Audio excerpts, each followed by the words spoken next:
अच्छा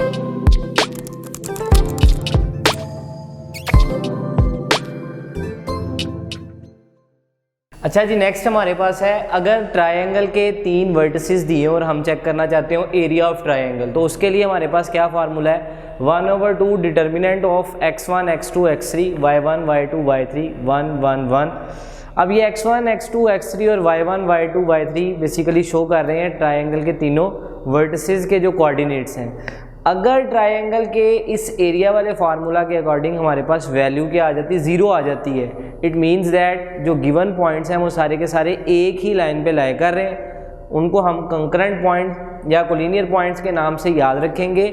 और उस केस में हम डिसीजन किस तरह से लेते हैं कि जब पॉइंट्स कोलिनियर हो जाएंगे, उस केस में एरिया ऑफ ट्रायंगल जो है हमारे पास वो कितना रह जाता है, 0 रह जाता है। तो पॉइंट जो कोलिनियर होते हैं उनके लिए अब हमारे पास 3 तरह के चेक आ गए।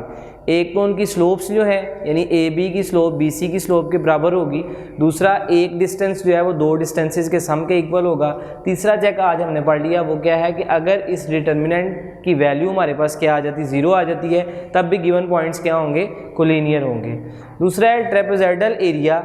अगर हमारे पास कोई ट्रेपेजॉइडल शेप है, उस चीज़ का एरिया कैलकुलेट करने के लिए क्या किया जाता है कि 1/2 sum of parallel sides multiply by distance between parallel sides, कि जो हमारे पास पैरेलल साइड्स हैं उनको समराइज किया जाता है, और दूसरा उन दोनों पैरेलल साइड्स के दरमियान जो डिस्टेंस है उसको मल्टीप्लाई करके 2 से डिवाइड कर देंगे, तो हमारे पास ट्रेपेजियम का क्या आ जाएगा, एरिया आ जाएगा। अब नेक्स्ट चीज़ है जो MCQs के हवाले से बड़ी इंपॉर्टेंट है, अगर 2 लाइंस हों जो कि आपस में किसी ना किसी एंगल के साथ एक दूसरे को इंटरसेक्ट करें, यानी नॉन पैरेलल लाइन, तो उनका एंगल चेक करने के लिए हमारे पास क्या फार्मूला है। फ़र्ज़ कर लें कि फर्स्ट लाइन की स्लोप m1 है और सेकंड लाइन की स्लोप L2 की स्लोप है हमारे पास m2। तो उस केस में अगर हम L1 से L2 की तरफ मूव करें इन काउंटर क्लॉकवाइज डायरेक्शन, तो फार्मूला क्या है, tangent theta equals to m2 minus m1 over 1 plus m1 m2। m1 L1 की स्लोप है और m2 L2 की स्लोप है। Condition is that we are moving from L1 to L2 in counter clockwise direction. ठीक है जी। अगर ये दोनों लाइंस हमारे पास पैरेलल आ जाती हैं, तो पैरेलल के केस में आपको पता है स्लोप्स इक्वल होती हैं, या दोनों स्लोप्स का जो डिफरेंस है वो किसके इक्वल होता है, 0 के इक्वल। आज हम इसको फार्मूला के जरिए भी चेक कर लेते हैं कि फ़र्ज़ कर ले दोनों लाइंस पैरेलल हैं। दोनों लाइंस पैरेलल होने का मतलब थीटा कितना है, 0 है, टेंजेंट 0 0 होगा, ये वैल्यू यहाँ पे डिवाइड हो रही, उधर जाके मल्टीप्लाई, यानी m2 minus m1 equals to 0 आ गया, और उसको फाइनली सॉल्व करके हम लिख सकते हैं m1 इक्वल्स टू m2। इसी तरह अगर दोनों गिवन लाइंस परपेंडिकुलर हो जाएं, तब उनके दरमियान जो थीटा है वो कितना है, 90 डिग्री है, और टेंजेंट 90 कितना हो जाता है, अनडिफाइंड, यानी इन्फिनिटी हो जाता है। तो उस केस में अगर हम इस चीज़ को सॉल्व करना चाहें तो किस तरह से कर सकते हैं, वो इन्फिनिटी यहाँ पे आके डिवाइड होगा और ये वैल्यू इधर जाके मल्टीप्लाई हो जाएगी, समथिंग ओवर इन्फिनिटी 0 बन जाता है। तो उस केस में 1 plus m1 m2 equals to किसके आ जाएगा, 0 के आ जाएगा, जो कि इस चीज़ का प्रूफ है कि गिवन लाइंस एक दूसरे के क्या है, परपेंडिकुलर। यानी m1 equals to -1 over m2 या m2 equals to -1 over m1। और तीसरा केस इसको किस तरह से लिख सकते हैं, 1 plus m1 m2 equals to 0। और एक और केस इसका लिख सकते हैं जो कल हमने डिस्कस किया था, m1 m2 इक्वल्स टू -1। ठीक होगी बात। नेक्स्ट, अब गिवन लाइन अगर हमारे पास आ जाए इन होमोजीनियस फॉर्म में, जैसे ये है ax plus by plus c equals to 0, अगर इन लाइंस को हमने मैट्रिक्स फॉर्म में कन्वर्ट करना हो तो हम क्या करते हैं, सिंपल कांस्टेंट जो है, ये कोफिशिएंट्स जो है x के उनको एक कॉलम में, y के कोफिशिएंट्स को एक कॉलम में, और फिर कांस्टेंट वैल्यूज़ को एक कॉलम में। नेक्स्ट जो हमारे पास मैट्रिक्स आता है वेरिएबल्स वाला x y 1, और लास्ट जो मैट्रिक्स होता है 0 0 0। अब अगर इस केस में हमारे पास जो कोफिशिएंट वाला मैट्रिक्स है, अगर ये एक सिंगुलर मैट्रिक्स हो, यानी इसके डिटर्मिनेंट की वैल्यू 0 आ रही हो, तो ये एक चेक है कि गिवन लाइंस जो हैं वो कंकरेंट हैं।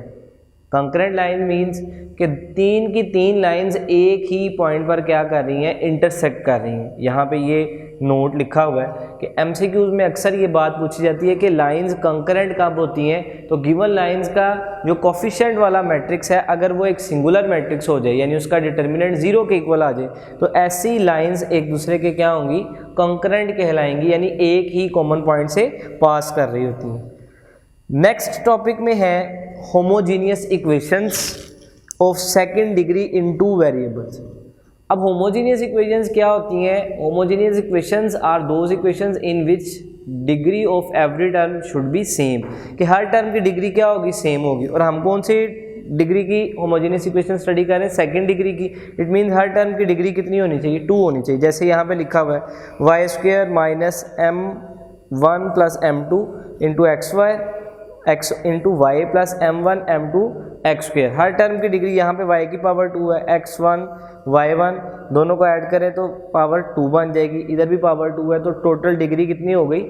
2 हो गई। और इक्वल्स टू किसके है जी? 0 के है। अब इसी केस में हमारे पास नीचे एक फॉर्मूला लिखा हुआ है, इक्वेशन है a1x plus by plus c1 into a2x plus b2y plus c2 equals to 0। Basically ये दो लीनियर इक्वेशंस जो है उनका प्रोडक्ट लिया गया इक्वल टू 0। इस फॉर्म को हम कहते हैं joint equation of pair of lines, के दो लीनियर इक्वेशंस, दो लाइंस के पेयर को हमने क्या कर दिया? ज्वाइंट कर दिया। इस केस में जो जनरल ज्वाइंट इक्वेशन आती है वो क्या है? ax square plus 2hxy plus by square plus 2gx plus 2fy plus c equals to 0। इस चीज़ को आपने अच्छे तरीके से याद रखना है फॉर इंटरेस्टिंग इन्फॉर्मेशन।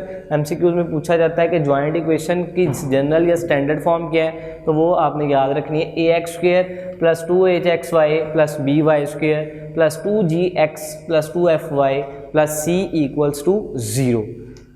अब अगर हमारे पास एक होमोजीनियस इक्वेशन है, उसका ऑर्डर चेक करना चाहते हैं, तो उसको रिप्रेजेंट करने का क्या तरीका है? f of x comma y यानी 2 वेरिएबल्स वाली आपके पास होमोजीनियस इक्वेशन है। इसको जनरली हम कैसे लिख सकते हैं? f of kx ky k की पावर n शो कर रही है डिग्री ऑफ होमोजीनियस इक्वेशन की। अगर इधर k की पावर 2 आ जाती है तो सेकंड डिग्री है, अगर k की पावर 3 आ जाती है तो थर्ड डिग्री है। अब k की पावर n है तो ये होमोजीनियस इक्वेशन हो जाएगी nth डिग्री की। ठीक है जी। अब हमारे पास जो होमोजीनियस इक्वेशन है स्टैंडर्ड फॉर्म में वो किस तरह से होती है? ax square plus 2hxy plus by square equals to 0।